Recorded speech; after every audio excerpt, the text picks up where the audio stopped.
everyone. This is Activity 9, Energy Across the Sciences. If your class is not live or in person, then you can use this video to help you go through the student notebook and answer and fill out the Activity 9.2 student worksheet. So as we go through this, you're going to want to make sure that you are filling out the answers in your Activity 9 student notebook. Perhaps split your screen so that you can see the video and hear the video on one half of it, and then open up your Google Slides on the other one. You also want to open up the Activity 2 student worksheet. This is where you're going to fill out the information as we read through the article together. So again, you're going to have a couple tabs open today. You're going to have the video open. You're going to have the student sheet 9.2, which is this one right here. So as we read the article, Energy Across the Sciences, you're going to answer the question, what does the scientist study? And then how is energy involved in what they study? And so in other words, what is the question or phenomenon, the activity that they study, how energy relates to the question or the phenomenon, or in other words, how is energy involved in what they study? You're also going to want to be filling out the student notebook. So in the student notebook is the Energy Across the Sciences student notebook. So you want to make sure you have your Google slide presentation open as well. Make sure you change your name on the first slide. And then as we talk through the video, you want to make sure that you're following around and writing down questions and taking notes. So as we read the introduction, takeaways is what is the main idea. So if you have no questions, that is fine, but you should have at least one bullet point, if not 2 or 3, filled out about what the main idea is. What is the most important scientific information that you're learning from the introduction? So this slide should not be blank, and it should also not just say, I have no questions, because it also says takeaways. What are the main ideas that are in the introduction? All right, so to get started, we're going to go back to the classwork and we're going to open up the PowerPoint. So again, this is Activity 9, Energy Across the Sciences. We are working towards and applying the standard MSPS 3-5. Our key vocabulary words are energy transfer and energy transformation. These are review vocabularies, so you have no additional vocabulary words to add to your glossary or your student notebook, your student vocabulary notebook. So then it says to read the introduction and to look for key ideas. So here we have a picture of a forest with the sun, and it says that the sun provides energy for many processes on Earth. Here's the introduction. Yasmin was sitting at the kitchen table working on her homework when her brother Oscar came in to get a snack. What are you working on? Oscar asked. I'm developing a plan for using less energy at home. It's for my science class. We're learning about energy transfer and how that affects energy efficiency. Oscar thought for a minute and then said, I was feeling low on energy, so I decided to grab a snack to keep me going until dinner. Is this kind of energy the same as the energy you're talking about? This made Yasmin wonder. When we're talking about energy in these very different situations, do we mean the same thing? Does everything we're learning about in energy transfers and energy transformations apply whenever people talk about energy? Answering these questions should be done in your student notebook as part of your main takeaways. In this activity, you will explore principles of energy that apply whether we are talking about the energy we use in our homes, the energy stored in the foods we eat, or the energies transferred by hurricanes. How does an understanding of energy help scientists explain phenomenon or events in all fields of science? This is our guiding question. Right now, just write down your first thought. So what does your gut tell you? How does an understanding of energy help scientists explain phenomenons or events in all fields of science? Pause the video as necessary so you can type your answer. Is all energy the same? You want to make sure you also answer this question. Yes or no, and why? Is all energy the same? Does the law of conservation of energy apply to the food we eat? So we know that the law of conservation of energy says that we cannot create or destroy energy We can only change its form. So does that apply to the food that we eat? Does energy in the food we eat undergo transformations and transfers? Like water falling, going from gravitational potential energy to kinetic energy. Does the food we eat, does the energy, the chemical potential energy in the food we eat go through transformations and transfers? Make a list of what kind of scientists need to understand energy. So what different fields of science, what kinds of scientists would need to understand energy? Is it just people who work in a laboratory? Would somebody who works in the medical field need to know about energy? Would somebody who studies the ocean need to know about energy? Would somebody who studies outer space need to know about energy? What do you think? Our driving question. So this is another one of those big ideas that we've been talking about the whole unit. Do we mean the same thing when we talk about energy transfer and transformations in other fields of science? So does that mean the same thing if we're talking about outer space as what we've been talking about in class? While we do the activity, and the activity is reading about energy across the different fields of science, you're going to fill out that sheet 9.1. So that energy worksheet across the sciences. I added pictures. And so I just took this document and made it into a Google Doc so you could type right in it. And so as we read about each field, you're going to answer the two questions. What are they studying about energy? And how does that energy, how does what they're studying affect energy? Or how is energy related to what they study in their specific field? So here's the article. It says, read the article. After each section, fill out that section on the student sheet 9.1. Ecologists. An ecologist studies the relationship of organisms or living things to one another and to the physical environment. One question that ecologists have asked is, why aren't there more levels in the food web? To be more specific, why isn't there a predator that eats lions, the king of the jungle? The answer lies in the understanding of energy. Nearly every ecosystem on Earth relies on the sun's energy and its initial or first energy source. As shown below, energy from the sunlight flows into ecosystems through plants, and then through the animals that eat the plants, and then through the animals that eat the animals. Eventually, there is no more usable energy in the ecosystem. What happens to all the energy? So there's energy from the sun. That energy goes into the grass. The impala or the deer type animal eats the grass, and then the lion eats the impala. So what happens to all that energy? Plants absorb only 1% of the energy in sunlight. Of that amount, only 10% is transformed into chemical energy by the plant, which stores its energy in sugar molecules. The plant uses the energy and matter in its sugar as food to survive, grow, and reproduce. The remaining 90% of the solar energy absorbed by the plant is transformed into thermal energy. The thermal energy flows out of the plant and into the environment. This energy is no longer available to organisms or animals in the ecosystem. After an animal eats the plant, I lost my spot. I'm sorry. The energy flows out of the plant. And this energy is no longer available to organisms or animals in the ecosystem.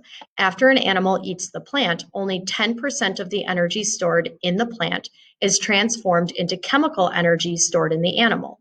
The remaining 90% of the energy transferred from the plant is transformed into thermal energy as the animal conducts or does activities like digesting food, growing, and moving.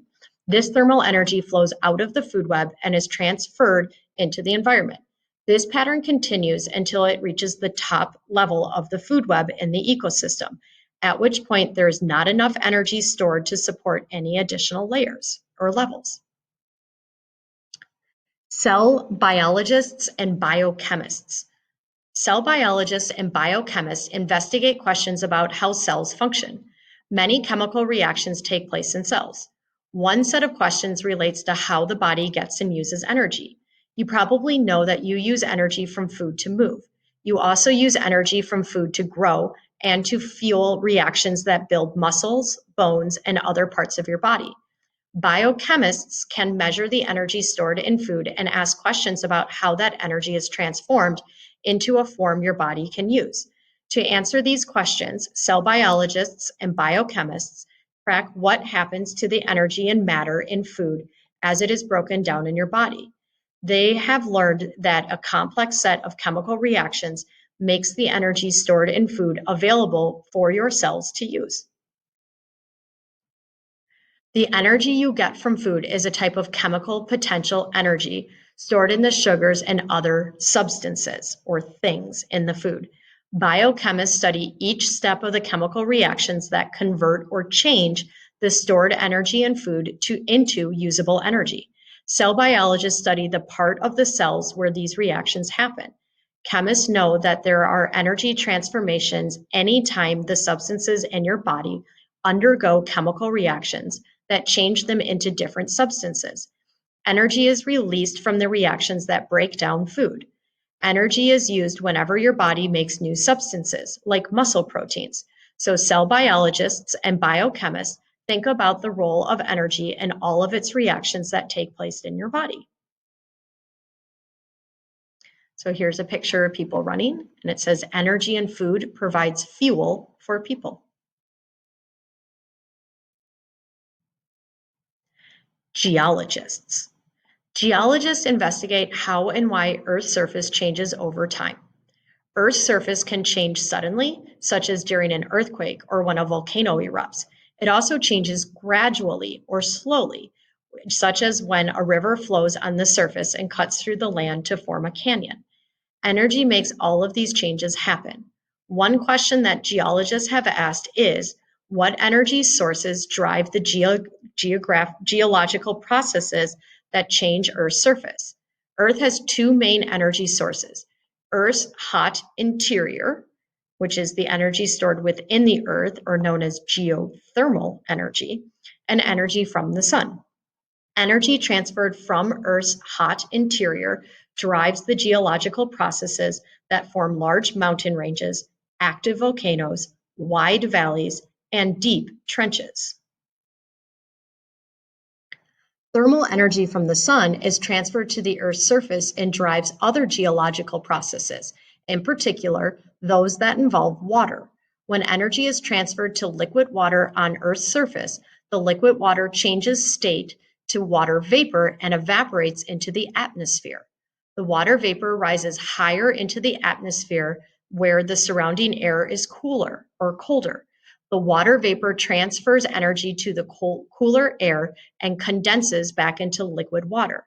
This liquid water falls to the earth as rain as part of the geological processes that change Earth's surface. The drops may become part of a creek that flow downhill or permeate or go into deep underground and become part of an aquifer. As geologists observe changes in the Earth's surface, they think about which energy source may have caused these changes to happen. So in other words, the water cycle happens because of energy transfers. Remember to pause the video at the end of each section so that you can fill out the worksheet 9.1. Or I'm sorry, 9.2. So you should have filled out ecologists, cell biologists, geologists. And now we're going to start with meteorologists. Meteorologists. A meteorologist, or the weatherman, studies the weather and weather patterns, or climate. One pattern that meteorologists have detected recently is that hurricanes are increasing in number and severity, or how strong they are, from year to year. What might explain this pattern? Thermal energy is an important concept in the study of weather and climate. Some extreme weather events, like hurricanes, are a direct result of thermal energy transfer. To form, hurricanes require a source of thermal energy to evaporate huge amounts of water and produce their winds. The source of this thermal energy is warmer water at the ocean's surface that is heated by the sun. Solar energy gets absorbed or soaked in by the ocean and transformed into thermal energy, causing the water temperature to rise. If the ocean's temperature gets above 26.5 degrees Celsius, hurricanes are able to form. Over the past 100 years, the temperatures of the world's oceans have been increasing, causing an increase in the number and strength of hurricanes. Aeronautical engineers. After throwing a baseball as hard as you could up into the sky, you might have wondered, how hard would I have to throw this baseball so that it goes into outer space? This is the same basic question that aeronautical engineers, such as rocket scientists, need to answer, only their baseball or rocket is a lot heavier. It turns out that the question can be answered by just knowing the gravitational potential energy of the object they are trying to get into space. As rockets have more mass than a baseball, they need even more kinetic energy to get into outer space. Knowing this, aeronautical engineers had to find the best and the safest form of energy that could be transferred into the amount of kinetic energy that the rockets need to get into outer space. This engineering problem led to the development of rocket fuel. This special fuel stores a huge amount of chemical energy that can be transformed through chemical reactions into kinetic energy. In addition to figuring out the right energy to propel or push rockets into outer space, aeronautical engineers have to understand how to reduce the energy transmitted into space vehicles. There are two major sources of unwanted energy, powerful and potentially deadly: solar radiation and the intense thermal energy due to re-entry into the Earth's atmosphere. The outer walls of space vehicles must be designed to reflect or absorb the unwanted solar radiation and to dissipate or spread out the thermal energy of re-entry and insulate the interior. So that concludes the activity part of activity 9, follow our energy across the sciences. So now we're going to continue on in the student notebook. I don't know where my student notebook is, but we're going to continue on with the student notebook and answer the questions there. So analysis question number 1, can you think of another career that requires an understanding of energy? Briefly describe why understanding energy is important for this career. So you need to pick something that is not on activity sheet 9.2. So another field or another type of job besides aeronautical engineers, meteorologists, geologists, cell biologists and biochemists, and ecologists. Who else might study energy and why? What about it might they study? Question number, analysis question, that was analysis question number 2. And then we have analysis question 3 is writing a blurb. I think I have this wrong. I think this is used for analysis question 2. This should say 2 instead of 3. So it is an assessment question. You're writing a blurb or a short description for the back of a science textbook explaining why energy is a cross-cutting concept. So on the back of most textbooks, there's a little writing, like a little paragraph that explains what is the most important thing about the book or about the concept. And so you're asked to write that, explaining why energy is important across all fields of science and not just something that physical scientists study. So why is energy important to everyone? You're writing a short little description or blurb. Your driving question, again, so we were thinking about this from the beginning. So we had an initial thought, we had a gut reaction at the beginning of our PowerPoint and the beginning of our slide presentation. Now you might be able to add more to your answer. What do we mean the same thing when we talk about energy transfer and transformations in other fields of science? So you can go back in your PowerPoint and look at what you wrote at the beginning and see if there's anything more to add to your answer. So you can copy and paste what you did on the first slide and add more to it or edit it, change it, because now you have a different understanding. And the same with revisiting our guiding question. So you've already answered, how does an understanding of energy help scientists explain phenomenons or events in all fields of science? Go back and look at what your first thoughts were, and then copy, paste, edit, and add to what your final thoughts are. And then you can copy and paste that same answer in your Google field, in your Google exit ticket. So it's the same question. Again, a review of key vocabulary. Energy transfer, remember, is the movement of energy from one object placed to another. And an energy transformation or an energy conversion is the change of energy from one type to another, such as from chemical to thermal. Okay. So that concludes everything about activity 9, energy across the sciences. Thanks for listening.